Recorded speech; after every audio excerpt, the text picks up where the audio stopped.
Hey guys, welcome back to my channel. Welcome back to Nikhil Chilla YouTube channel. ఈరోజు అయితే మనము main important topic NTPC గురించి NTPC exam గురించి discuss చేయబోతున్నాం. మొన్ననే అయింది recent 23rd last shift. 23rd రోజు అన్ని ఎన్టీపీసీ ఎగ్జామ్స్ అనేది అయిపోయాయి. ఐ హోప్ రాసిన వాళ్ళు చాలా బాగా రాసి ఉంటారని అనుకుంటున్నాను. ఎందుకంటే ప్రిపేర్ అయిన వాళ్ళు ఉన్నారు, ప్రిపేర్ కాని వాళ్ళు, డైరెక్ట్ రాసిన వాళ్ళు ఉన్నారు, అందరు ఉన్నారు. అయితే క్వశ్చన్స్ అనేవి ఈజీ టు మోడరేట్ వరకే వచ్చాయి, టఫ్ అయితే ఏం రాలేదు. రెగ్యులర్గా ప్రాక్టీస్ చేసిన వాళ్ళకైతే అవి ఈజీనే. అండ్ ఎక్కువ ఫోకస్ దేని మీద చేశాడంటే జీకే జిఎస్ మీద చేశాడు. అండ్ కరెంట్ అఫైర్స్ ఒక 6 to 7 క్వశ్చన్స్ అయితే వచ్చాయి. సో అవన్నీ కలిపి అసలు ఏం అడిగాడు క్వశ్చన్స్ పేపర్లో, ఎంతమంది రాశారు, అండ్ కట్ ఆఫ్ ఎంత ఉండొచ్చు, అండ్ టోటల్ పోస్టులు ఎన్ని, అండ్ ఏంది ఈ ఎన్టీపీసీలో ఎన్ని పోస్టులు మనకి వచ్చే ఛాన్సెస్ ఉన్నాయనేది మనము ఈ వీడియోలో డిస్కషన్ చేద్దాం. వీడియోలోకి వెళ్ళేదానికంటే ముందు నా ఛానల్ని షేర్, సబ్స్క్రైబ్, లైక్ అనేది చేయండి గైస్. ఇప్పుడైతే మెయిన్ టాపిక్ వైజ్గా వీడియోలోకి అయితే వెళ్ళిపోదాం. ఇప్పుడైతే బాగా రాసిన వాళ్ళకి ముందుగానే కంగ్రాట్స్. నేను కూడా రాసా, బాగానే రాసా.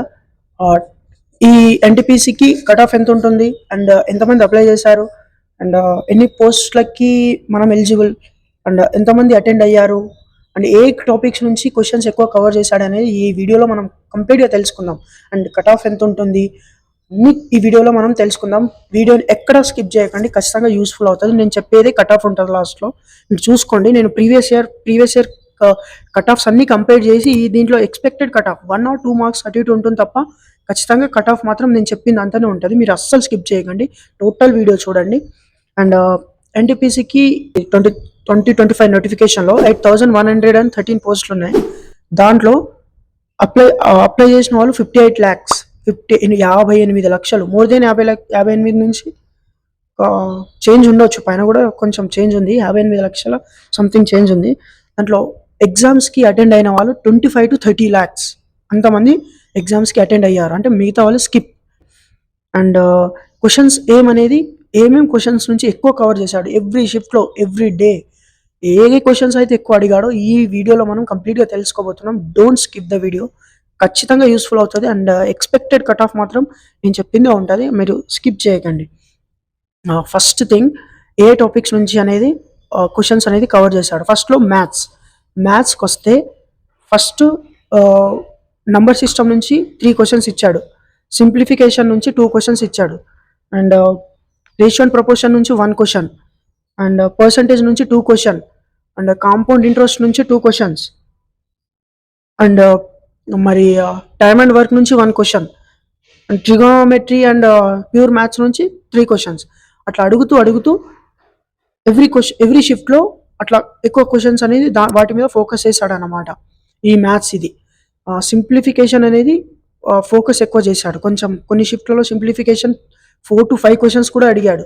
అండ్ కొన్ని షిఫ్ట్లలో రేషియో అండ్ ప్రపోర్షన్ అయితే 4-5 క్వశ్చన్స్ అడిగాడు. కొన్ని షిఫ్ట్లలో కాంపౌండ్ ఇంట్రెస్ట్ 4 క్వశ్చన్స్ అడిగాడు. అలా ఒక్కొక్క షిఫ్ట్కి ఒక్కొక్క ప్యాటర్న్ అనేది మార్చుతున్నాడు. కాకపోతే మెయిన్ అనేది compound interest, SICI and percentage, ratio and proportion, simplification, ఈ టాపిక్స్ నుంచి మ్యాథ్స్లో నుంచి చాలా క్వశ్చన్స్ కవర్ చేశాడు.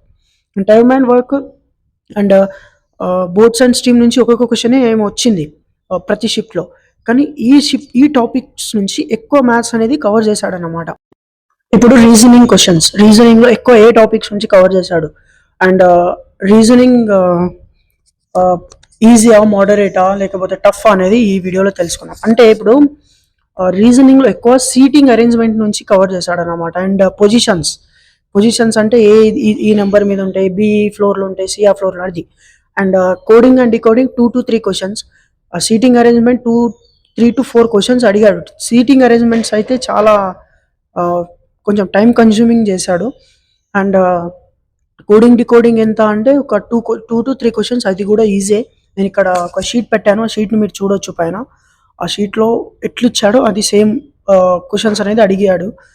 అండ్ ఇంకొకటి ఏంటంటే బ్లడ్ రిలేషన్స్ 2 క్వశ్చన్స్ ఇచ్చాడు.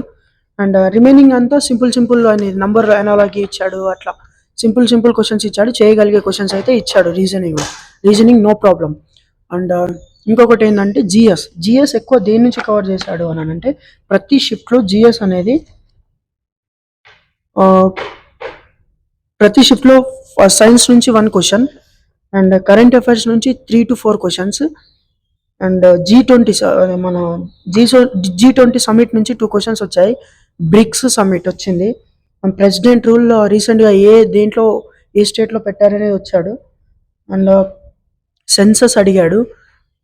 మొత్తం కరెంట్ అఫైర్స్ అయితే 3 to 4 questions and remaining history and census and G20 summit అవి అన్నీ కలిపి ఒక ప్రతి టాపిక్ నుంచి 1 questions. Current affairs up to March నుంచి మార్చ్ నుంచి టిల్ డేట్ వరకు అయితే 4 క్వశ్చన్స్ అయితే అడిగాడు. ఇది జిఎస్ జీకే, అది కూడా ఈజీ టు మోడరేట్, గుర్తుంచుకుంటే చాలు. కాకపోతే కొన్ని క్వశ్చన్స్ అనేది టఫ్ ఇచ్చాడు. జిఎస్లో కొన్ని కన్ఫ్యూజ్. మీరు ఇక్కడ పైన షీట్ చూస్తారో ఆ షీట్లో క్వశ్చన్స్ ఎట్లా ఏం అడిగాడు అనేది పైన షీట్లో మీరు చూడొచ్చు. ఆ క్వశ్చన్స్ అవే అడిగాడు అండ్ అవే రిపీట్ చేస్తున్నాడు ప్రతి షిఫ్ట్లో సేమ్ టాపిక్. అంటే ఇప్పుడు బ్రిక్స్ సమ్మిట్లో ఎంతమంది ఉంటారు అనేది ఒక క్వశ్చన్ ఒక షిఫ్ట్లో, ఏ ఇయర్లో ఎక్కడ జరిగింది అనేది ఒక క్వశ్చన్. ఇప్పుడు ఇంకొకటి G20 సమ్మిట్ ఇప్పుడు ప్రజెంట్ లాస్ట్ ఇయర్ ఎక్కడ జరిగింది, ఈ ఇయర్ ఎక్కడ జరుగుతుంది, మన ఇయర్ ఇండిపెండెన్స్ కి గెస్ట్ ఎవరు, అలాంటి questions repeated. Those questions were easy to moderate and not tough అని చెప్పలేము మనం, అసలు టఫ్ కాదు. జిఎస్ మీద పట్టు ఉన్న వాళ్ళకి those questions were very easy and not at all tough ఎక్కడ అన్నానంటే కొంచెం ఒక 4-5 questions were tough and remaining all those are very easy అని చెప్పొచ్చు. అండ్ ఎన్టీపీసీ అయితే క్రాక్ చేయాలి అనుకున్న వాళ్ళకి ఖచ్చితంగా ఈ 25 అనేది చాలా ఈజీగా వచ్చింది అనుకుంటాం గైస్. 2025 నోటిఫికేషన్లో అండ్ 2025 ఎగ్జామ్స్లో మనం ఏవైతే రాసామో అండ్ ఏవైతే ఈ క్వశ్చన్స్ అయితే అడిగారో మేబీ అప్పుడు ప్రీవియస్లీ ఈజీ అడిగి ఉండొచ్చు. బట్ ఇప్పుడైతే డైరెక్ట్ క్వశ్చన్స్ అంటే ఇప్పుడు లైక్ ఇయర్స్ అడగడం కానీ డైరెక్ట్ క్వశ్చన్స్ దింపేశాడు ఇట్లా, నథింగ్ కన్ఫ్యూజన్స్. అండ్ ఇంకొకటి ఏంటంటే కట్ ఆఫ్ ఎంత ఉండొచ్చు, కట్ ఆఫ్ అనేది very important.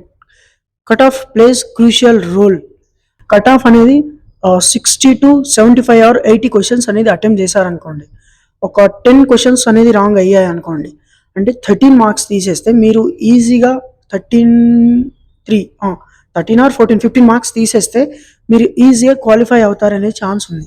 In my perspective ఇప్పుడు కేటగిరీ వైజ్ నేను ఒక షీట్ చూపిస్తాను ఇక్కడ. కేటగిరీ వైజ్ మీకు ఈ మార్క్స్ నుంచి ఈ మార్క్స్ వస్తే, ఇన్ని మార్క్స్ నుంచి ఇన్ని మార్క్స్ వస్తే యు ఆర్ సేఫ్.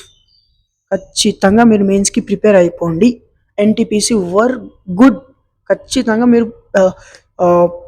మెయిన్స్కి ప్రిపేర్ అవ్వండి. మెయిన్స్ కూడా ఇలాగే ఉండొచ్చు, సేమ్ ప్యాటర్న్ ఉండొచ్చు, కొంచెం డిఫికల్ట్ బట్ సేమ్ ప్యాటర్న్ ఉండొచ్చు.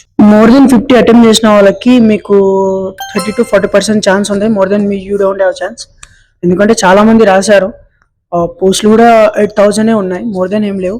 సో నేను చెప్తున్నాను ఏంటంటే మీరు ఎంత అటెంప్ట్ చేశారనేది ఇంపార్టెంట్ కాదు, ఎన్ని కరెక్ట్ చేశారనేది ఇంపార్టెంట్.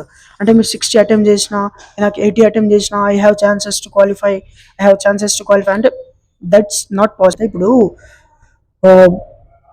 బీసీ, ఓబీసీ, ఈడబ్ల్యూఎస్ వాళ్ళు మీరు 60 to 80 క్వశ్చన్స్ అనేది అటెంప్ట్ చేశారనుకోండి, దాంట్లో కరెక్ట్ 60 క్వశ్చన్స్ ఉన్నాయనుకోండి, ఒక 20 క్వశ్చన్స్ రాంగ్ ఉన్నాయనుకోండి, you may have chance to qualify. అంతేగాని ఎగ్జాక్ట్గా క్వాలిఫై అని చెప్పలేము. ఎందుకంటే మీరు దాంట్లో కూడా రాంగ్ తీయొచ్చు, రాంగ్ పెట్టొచ్చు. మీరు దాంట్లో కూడా మీరు కొన్ని క్వశ్చన్స్ అనేది రాంగ్ పెట్టి వచ్చి నేను క్వాలిఫై అవుతానంటే దట్స్ నాట్ పాసిబుల్. ఎందుకంటే చాలామంది అప్లై చేశారు, పోస్టులు తక్కువ ఉన్న దానికి అప్లికేషన్స్ ఎక్కువ వచ్చాయి అండ్ అటెంప్ట్ ఎక్కువ చేశారు. సో దాన్ని బేస్ పరంగా వాళ్ళు ఫైనల్ కట్ ఆఫ్ అనేది పెడతారు. ఆ ఫైనల్ కట్ ఆఫ్లో మన కౌంట్ ఉండకపోవచ్చు. సో దాన్ని నేను చెప్పేది ఏంటంటే prepare for the mains, but చిన్న హోప్ పెట్టుకొని అంతే. అండ్ ఇంకొకటి మెయిన్ థింగ్ ఏంటంటే గ్రూప్ డి ఇప్పుడు స్టార్ట్ అవుతుంది. Group D tentatively August or July ఎండింగ్లో ఉండొచ్చు అని అంటున్నారు. అండ్ గ్రూప్ డి ఇలా ఉండదు. Group D will be very tough. Group D ఖచ్చితంగా మీకు మనం అనుకుంటాం 10th స్టాండర్డ్ క్వశ్చన్స్ అడుగుతాడని, 10th స్టాండర్డే అడుగుతాడు, కానీ మీకు తెలియని క్వశ్చన్స్ అంటే కన్ఫ్యూజ్ చేసి అడగొచ్చు. ఎందుకంటే అప్లై చేసిందే పోస్టులు ఉన్నాయి 30 something, దాంట్లో అప్లై చేసింది 1 crore, more than 1 crore members apply చేశారు. నియర్లీ 70 lakhs అన్న రాయొచ్చు, 70 to 80 lakhs అన్న రాయొచ్చు. దాంట్లో మనం అప్లై చేసింది ఎక్కడ, పోస్టులు ఉన్నాయి ఎక్కడ. సో దాన్ని చెప్పి ఇన్ కేస్ ఈజీ పేపర్ ఇచ్చినా కూడా కట్ ఆఫ్ అయితే చాలా చాలా ఎక్కువ పెడతాడు గైస్. అది పెట్టుకొని నడవండి. ఐ హోప్ వీడియో అయితే యూస్ఫుల్ ఉందనుకుంటున్నా. ఇక్కడైతే అయిపోయింది. సో సరిగ్గా ఎన్టీపీసీ సరిగ్గా వెళ్ళని వాళ్ళు start preparing for the group D. Group D is a final. And ఇంకొకటి టెక్నీషియన్ పోస్టులు పడబోతున్నాయి. ఆర్ఆర్బి నుంచి టెక్నీషియన్ పోస్టులు కూడా పడబోతున్నాయి. Start preparing for that. First ఒక అసలు ఎగ్జామ్ ప్యాటర్న్ ఏంటి, ఏ టాపిక్ నుంచి వస్తాయి, ఏ టాపిక్ ఏంది, ప్రీవియస్ ఇయర్ కట్ ఆఫ్ ఏంది, ప్రీవియస్ ఇయర్ క్వశ్చన్స్లో ఏమేమి క్వశ్చన్స్ రిపీట్ అయ్యి అన్నీ మైండ్లో పెట్టుకొని నోట్ ప్రిపేర్ చేసుకొని నేను లాస్ట్ వీడియోలో చెప్పినట్లుగా అలా మెయింటైన్ చేస్తూ మీరు ప్రిపరేషన్ అయితే చేయండి. బుక్స్ అయితే రిఫరల్ నేను లాస్ట్ వీడియోలో పెట్టాను. ఆ రిఫరల్ బుక్స్ అనేది తీసుకోండి. అండ్ పోస్టులు పడతాయి. ఇంకా గ్రూప్ డి ఇవి ఉంటే ఇంకా గ్రూప్ డి కూడా పోస్టులు పెంచే ఛాన్సెస్ ఉన్నాయి. సో మీకు అనేది ఏంటంటే start preparation from now it self. ఇప్పుడు టైం వేస్ట్ చేస్తే ఇప్పటి నుంచి అన్న ప్రిపరేషన్ అనేది స్టార్ట్ చేయండి. I'm doing the same. And కలిసి కొడదాం.